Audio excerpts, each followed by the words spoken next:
sang nauna nga adlaw sang simana, sang madulom-dulom pa, si Maria Magdalena nagkadto sa lulubngan. Kag nakita niya nga nakuha na ang bato sa portahan sang lulubngan. Nagdalagan siya kag nagkadto kay Simon Pedro, kag sa gintutunan nga hinigugma ni Jesus.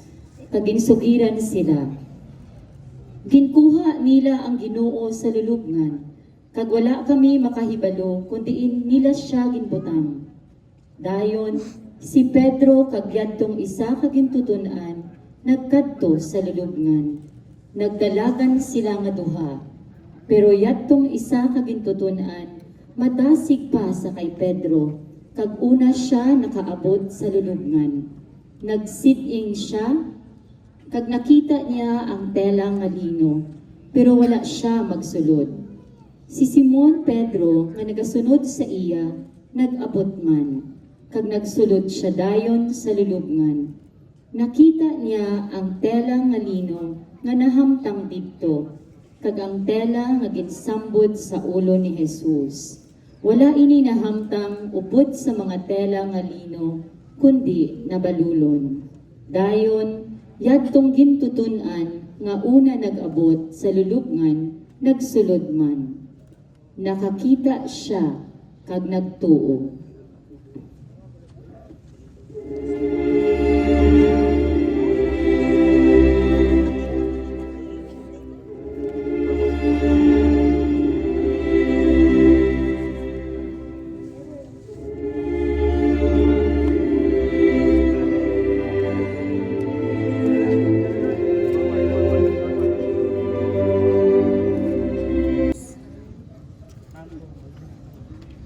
Ang atong dampog sini nga tuig amo si Tamara Aini Alqueza.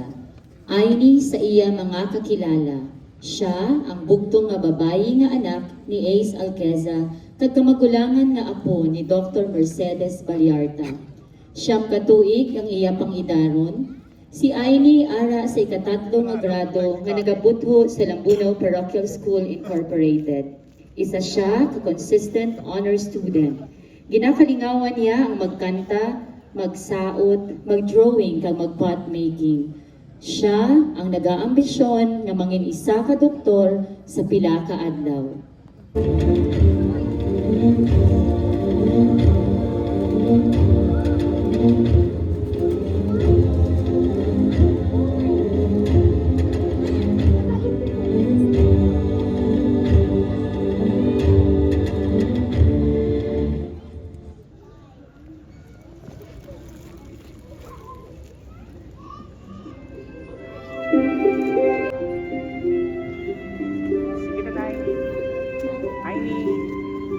Paswasang pagkabanhaw ni Jesucristo.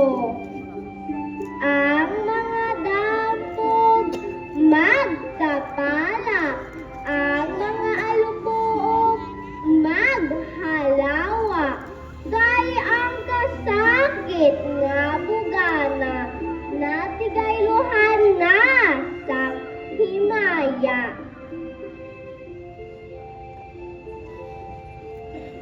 Maghimaya ka, o reyna nga langit mo, kay ang gindala sang umutsyan, na banhaw nga wala maglidan, siling sang iya, di namulong.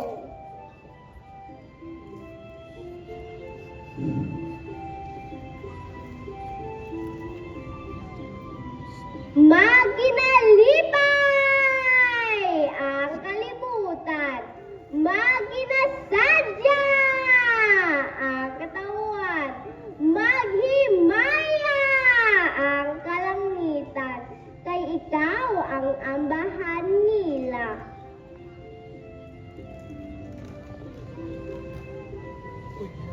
El sa kanis likod. O hayangdon nga prinsesa, Emperatrice sang langit kag duta, ato ba nga ang himaya, kalipde ang kasakit kag kagha.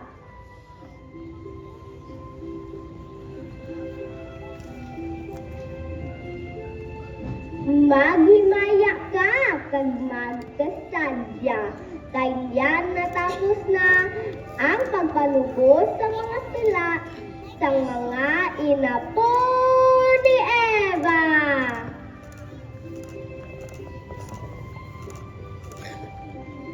Yan ang binidhuan mo nga corona, nga sa ulo mo nahamtaw. Amo ang tanda sang paghigugma sang Diyos sa kalangitan.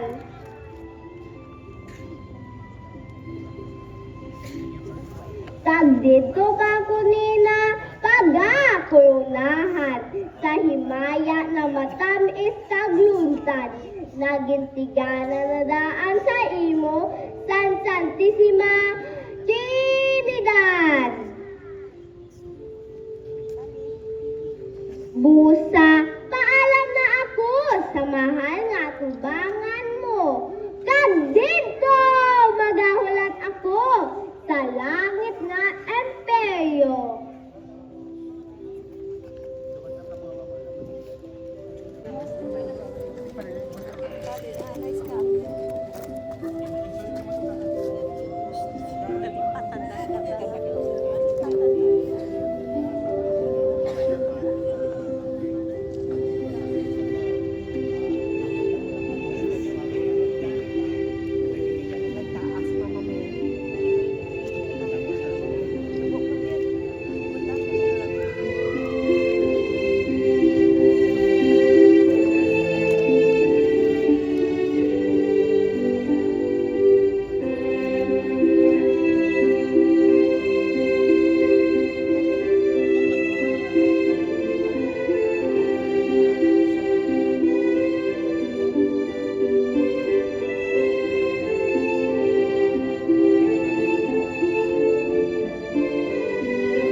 Oremus.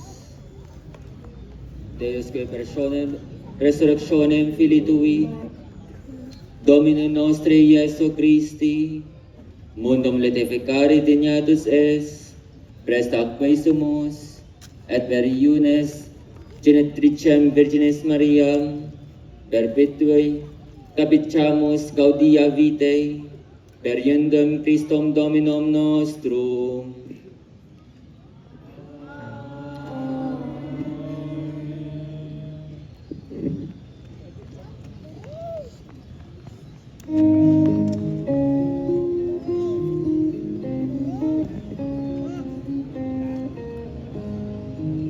Resplendor! Resplendor sang grasya sa karon dumilag sa bugos nga kalibutan amo ang gumuo aton nga nakita sa labing gunayag poder ni Jesu Kristo Diyos nga matuo. In todos los años gina-celebrar hamili nga adlaw sang resurreksyon ang aton Ginoo ila gamartirisan sadto nga Deus balaw sing bisyon. Si Judas nagausa walay iban tao nga maluib sa iya nga maestro katluan kasikapan ang kabilihanan sang aton malulubos nga Jesu Kristo. Umugyon sa iya mahig ko nga isip kay siya ang kaotibado sa gahong sang pila. Banyaga nga tawo walay pa sa naig yan ang traidor ingratong simbuhan. Rosa nga amili, bilidun nga Maria, iloy nagaantos sa mga kasakit. Bangod kay Judas, nga alibos siya, ang iya maestro, iya pinatangis. Rosa nga masinulubon, nga wala sang kaangay, ag-amo ang dilampan sa tanan nga kasakitan. Mainakupon sa mga wala singpalan, kailo, desperado, ang mga inanak ni Adan. Inimigo matuod na wala sang kaangay, kay ginanak sa mansyado nga dugo. Sa bilog nga kalibutan, siyang kumayag sa mga kalautan na iya ginimo.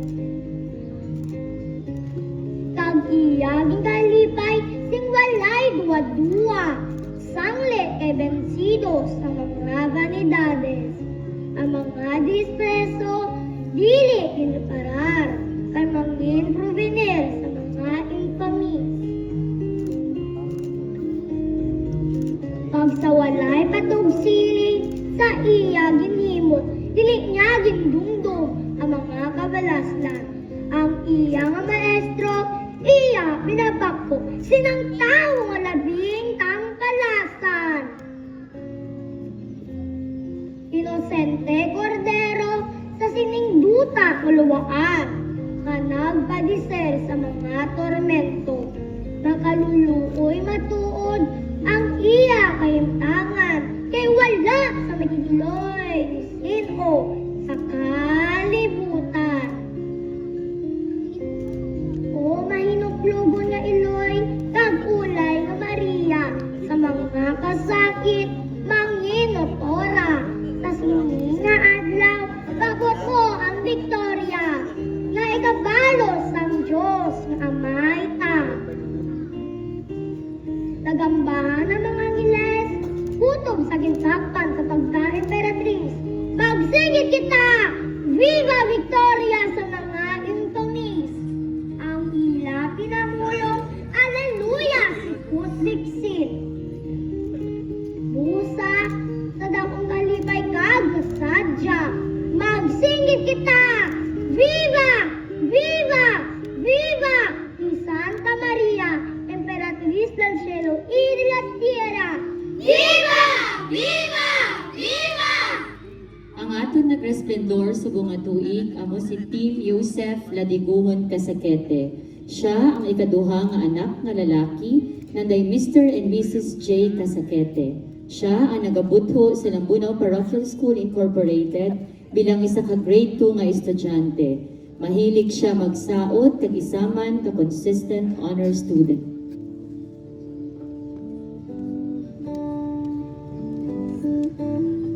Ang organizing committee kag Parish Pastoral Council, Reverend Father Raul Dayaday, Reverend Father Rod Elmerson Santuyo, Monsignor Eli Fuentes, Mrs. Elisa B. Limoso, Mrs. Daisy L. Despi, kag mga manunudlo sa Lambunaw Parochial School, nagapasalamat gid sang dako sa pamilya sang nagdampo, ang Balyarta Alqueza family, kag ang Balyarta Alqueza family nagapasalamat man sa tanan nga nagdurar dunan agud matigayon ini nga programa.